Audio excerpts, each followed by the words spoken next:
Hi hello నమస్తే welcome to our dreams. నేను మీ మాధురి. ఆంధ్రప్రదేశ్లో ఎలక్షన్స్ వస్తున్నాయి. డిఫరెంట్ సర్వేస్ కూడా ముందుకు వస్తున్నాయి. ఒక్కొక్క పార్టీకి వారు చేయించుకున్న సర్వేల ప్రకారం వాళ్ళకి రిజల్ట్స్ అయితే వస్తున్నాయి. అసలు సర్వేల సారాంశం ఏంటి? సర్వేలో నిజంగా వచ్చేది జరుగుతుందా? అసలు ఏం జరగబోతుంది ఆంధ్రప్రదేశ్లో? డీటెయిల్గా తెలుసుకుందాం. మనతో పాటు ఉన్నారు వైఎస్ఆర్సీపీ అధికార ప్రతినిధి హనుమంత్ రెడ్డి గారు. నమస్తే అండి. హనుమంత్ రెడ్డి గారు, సర్వేలు ఒక్కొక్క పార్టీ చేయించుకున్న సర్వేలు ఒక్కొక్క గ్రాఫ్ని చూపిస్తూ ఉన్నాయి. సర్వేల సారాంశం ఏంటి? సర్వేలో వచ్చింది నిజంగా జరుగుతుందా? ఖచ్చితంగా జరుగుతుందనే విషయం. ఎందుకంటే అన్ని రకాల సర్వేలలో ఈరోజు కేంద్రంలో బీజేపీ పార్టీ, ఆంధ్రప్రదేశ్లో వైఎస్ఆర్ కాంగ్రెస్ పార్టీ అనేది జగన్మోహన్ రెడ్డి గారి అధ్యక్షతన వస్తుందనే విషయం అన్ని రకాల సర్వేల్లో, ఒక సర్వేనో రెండు సర్వేలు కాదు, దాదాపు 10 సర్వేలు చేస్తే కేంద్రంలో బీజేపీ పార్టీ, రాష్ట్రంలో వైఎస్ఆర్ కాంగ్రెస్ పార్టీ, జగన్మోహన్ రెడ్డి గారు మళ్ళీ ముఖ్యమంత్రి అవుతారని చెప్తా ఉన్నారు. సర్వేలన్నీ ఏంటంటే ఏ సర్వే తీసుకున్నా, మా పార్టీలు ఎవరన్నా తీసుకున్నా వారి మీద నెగిటివ్ ఉందా, పాజిటివ్ ఉందా, ఏ విధంగా ఉంది ఏంటి అనేది తెలుసుకునేదానికి మనం ఏదన్నా చిన్న సర్దిద్దుకొని తద్వారా ముందుకు వెళ్ళాలనే విషయం ప్రతి పార్టీ చేయించుకుంటూ ఉంటుంది. మా పార్టీ కూడా చేయించుకుంది. మా పార్టీలో సర్వేల ప్రకారం ఏదైతే ఎవరికైతే ఇబ్బంది ఉందో వాళ్ళను అక్కడ టికెట్ ఇవ్వకుండా కొత్త వారికి టికెట్లు ఇవ్వడం ఇవన్నీ జరుగుతూ ఉంది. దాదాపుగా మేము పెట్టిన సర్వేలలో, అన్ని సర్వేలలో ఎవరికి టికెట్లు ఇవ్వాలి, ఎవరికి ఇవ్వకూడదు, ఎక్కడ చూసినా వైఎస్ఆర్సీపీకే సర్వేలన్నీ కూడాను మొగ్గు చూపుతున్నాయి. సో ఇప్పుడు పొత్తులు, ఈ సర్వేలో భాగంగా పొత్తులు ఎంతవరకు కలిసి వస్తాయంటారు? నేనేమంటా అంటే మేడం, మీరు ఖచ్చితంగా జగన్మోహన్ రెడ్డి గారు అసెంబ్లీ సాక్షిగా చెప్పింది ఏంటంటే 2014 ఎలక్షన్ల ముందర అప్పుడు విభజిత ఆంధ్రప్రదేశ్, ఈ రాష్ట్రానికి ఎంతో కొంత అనుభవం ఉన్న ముఖ్యమంత్రి కావాలని, అప్పుడు నరేంద్ర మోడీ గారి నాయకత్వంలో కేంద్రంలో ఉండే ప్రభుత్వం ఆంధ్రప్రదేశ్ రాష్ట్రానికి అండగా ఉంటే ఆంధ్రప్రదేశ్ అభివృద్ధి చెందుతుందని రాష్ట్ర ప్రజలు నమ్మారు. నమ్మిన తర్వాత ఆ రోజు జగన్మోహన్ రెడ్డి గారిని ప్రతిపక్షంలో కూర్చోబెట్టారు, చంద్రబాబు నాయుడు గారు అధికారంలో కూర్చోబెట్టారు. అధికారంలో కూర్చోబెట్టిన చంద్రబాబు నాయుడు గారు ప్రత్యేక హోదా చేస్తా అన్నాడు, ఈ రాష్ట్రాన్ని అభివృద్ధి చేస్తా అన్నాడు, నేను అది చేస్తా అన్నాడు, ఇది చేస్తా అన్నాడు, సింగపూర్ చేస్తా అన్నాడు, మలేషియా చేస్తా అన్నాడు, శ్రీలంక రాజధాని చేస్తున్నాడు. ఎన్ని రాజధానులు కట్టాడో మరి ఏదైతే గ్రాఫిక్స్ మాయలో పడి ఈ రాష్ట్రాన్ని అధోగతి పాలు చేసి అప్పుల పాలు చేసింది చంద్రబాబు నాయుడు గారు. ఆ రోజు ఉన్నది ఏంటంటే ఈ రాష్ట్రాన్ని ఎంతో అనుభవం ఉంది, 9 సంవత్సరాలు ముఖ్యమంత్రిగా పనిచేశాడు, ఎంతో కొంత అనుభవం ఉందని రాష్ట్ర ప్రజలు నమ్మిన మాట వాస్తవం. ఆ తర్వాత ఆంధ్రప్రదేశ్ రాష్ట్రాలు నట్టేయటం ముంచినది కూడా వాస్తవమే.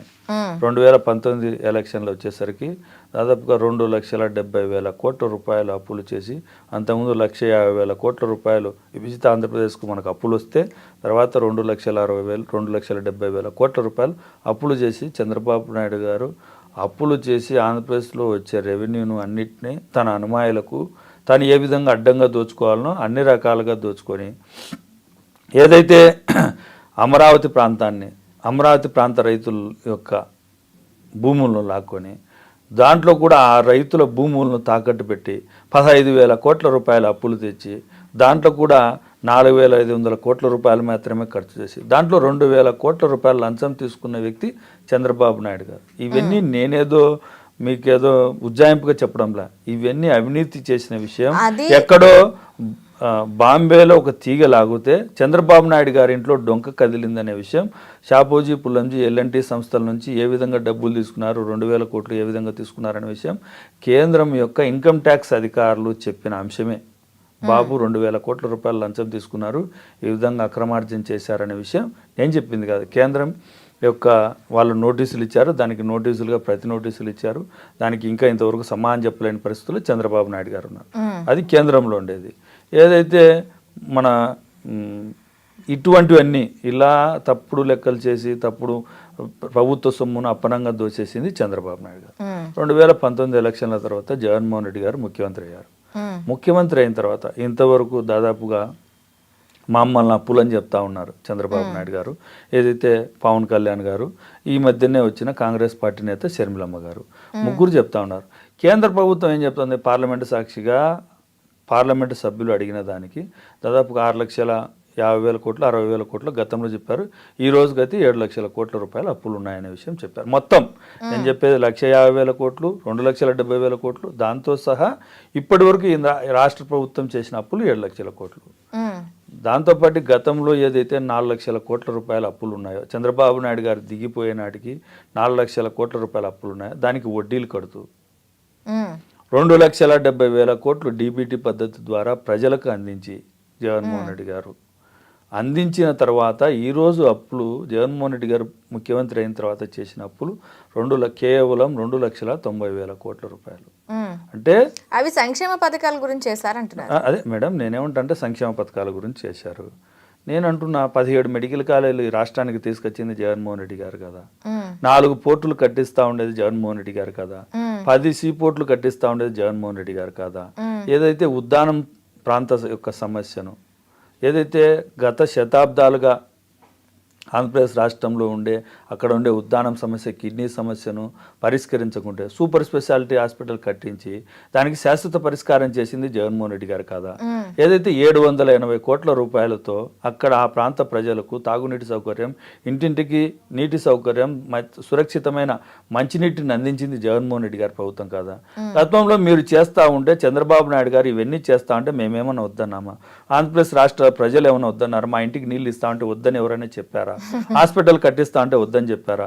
విభజిత ఆంధ్రప్రదేశ్కి ఏదైతే కేంద్రం నుంచి రావాల్సిన నిధులను రాబట్టకుండా చంద్రబాబు నాయుడు గారు చేసిన ప్రతిసారి ఢిల్లీకి వెళ్ళి జగన్మోహన్ రెడ్డి గారిని అరెస్ట్ చేయమని అడిగాడు తప్ప ఆంధ్రప్రదేశ్ రాష్ట్రానికి నిధులు కావాలని ఏ రోజైనా అడగలేదు.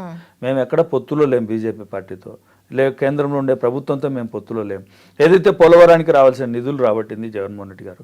దాదాపు ఆర్థిక లోటు 19,000 కోట్ల రూపాయలు, 4,000 కోట్ల రూపాయలు వాళ్ళు తీసుకొని వస్తే దాదాపు 13,000 కోట్ల రూపాయలు సాధించింది జగన్మోహన్ రెడ్డి గారు.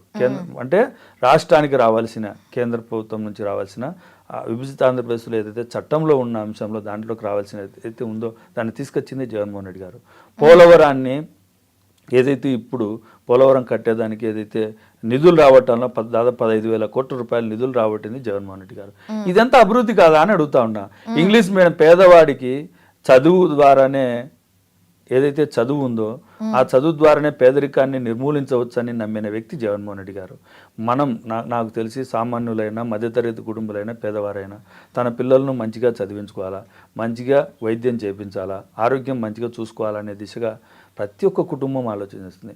ఈ కుటుంబ పెద్దగా, ఆంధ్రప్రదేశ్ రాష్ట్రంలోని కుటుంబ పెద్దగా జగన్మోహన్ రెడ్డి గారు ఆలోచన విధానం ఏంటంటే ఖచ్చితంగా పేద ప్రజలకు అందరికీ ఉచితంగా విద్యా వైద్యం అందించాలనే దిశగా ప్రభుత్వ పాఠశాలను ఇంగ్లీష్ మీడియం స్కూళ్ళుగా చేసి, ఏదైతే ఆ స్కూళ్ళను అభివృద్ధి చేసి అక్కడ ఉండే వాళ్ళకు మంచి భోజనం పెట్టి మంచి పౌష్టిక ఆహారం అందిస్తూ పిల్లలను మంచిగా చదివించాలా, వాళ్ళతో పాటు అమ్మఒడి ఇచ్చి, ఏదైతే ఇంటికి కొంతమంది ఏదైతే ఇంట్లో నుంచి తల్లిదండ్రులు ఏదో చదివితే ఏమొస్తుంది, పనికి పోతే డబ్బులు వస్తాయి, ఆ కుటుంబం గడుస్తుంది అనే విషయాన్ని తెలుసుకొని, ఏదైతే తన సుదీర్ఘమైన పాదయాత్రలో ఆ సమస్యలు తెలుసుకొని 15,000 రూపాయల అమ్మఒడి ద్వారా ఆ పిల్లలను మంచిగా చదివించాలనే దిశగా జగన్మోహన్ రెడ్డి గారు పనిచేస్తున్నారు.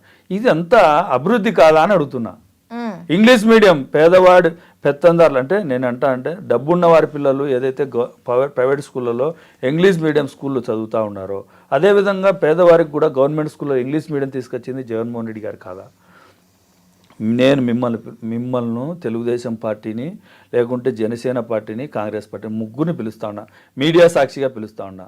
ఏదైతే ప్రైవేట్ స్కూల్ అని చెప్పుకొని తిరుగుతారు, లక్షలు ఫీజులు గుంజుతున్నారో ఆ ప్రైవేట్ పాఠశాలను పోయి చూద్దాం, ప్రభుత్వ పాఠశాలను చూద్దాం, ఎక్కడ ఎమ్యూనిటీస్, ఎక్కడ సౌకర్యాలు ఎక్కువ ఉన్నాయో చూద్దాం. ఈ దేనికి వాళ్ళు 3 లక్షల రూపాయలు డబ్బులు తీసుకున్న వాళ్ళు ఏమేమి అమ్యూనిటీస్ కల్పిస్తున్నారు, పేదవానికి ఏదైతే ఇంగ్లీష్ మీడియం గానే స్కూళ్ళలో అభివృద్ధి విద్యను అందిస్తూ ఉంటారు. ఉంటే ఇన్ని కుప్పలకు తెప్పలుగా ప్రైవేట్ స్కూళ్ళు ఎందుకు వస్తాయి? అదే కదా మేడం, అందుకే చంద్రబాబు నాయుడు గారు విద్య ప్రభుత్వ బాధ్యత కాదన్న వ్యక్తి చంద్రబాబు నాయుడు గారు. విద్య ప్రభుత్వ బాధ్యత అని తీసుకొని దాన్ని నెరవేర్చిన వ్యక్తి జగన్మోహన్ రెడ్డి గారు.